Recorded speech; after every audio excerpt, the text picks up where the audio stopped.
আমাকে দেখে কি মনে হচ্ছে যে এখনও ঘুম কাটেনি?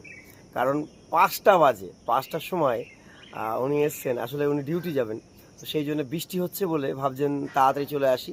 এই ওনার জন্য টিউবার, স্পাউটের একেবারে টিউবার, মানে এই বর্ষার মধ্যে টিউবার কিন্তু আর দাঁড় করিয়ে রাখা যাচ্ছে না, সব স্পাউটের হয়ে গেছে। তার সঙ্গে একটা আছে ওয়াটার জেসমিন, আর দুটো মাইক্রোভাইটের টিউবার, সবই স্পাউটেড হয়ে গেছে, লাগিয়ে দিলেই ফুল। তো এই যে উনি এসছেন, তা যাই হোক, আমি ঘুম থেকে উঠিনি তখন উনি এসেছিলেন।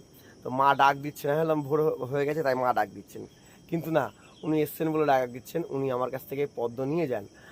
আপনারা আগেও ওনাকে দেখেছেন ফটোতে যে উনি আসেন সকালে, কিন্তু আজ খুবই সকালে এসছেন। মানে অলরেডি আমি উঠে পড়ি, কিন্তু আজকে উঠতে পারিনি, বৃষ্টির জন্য এই শুয়েই ছিলাম।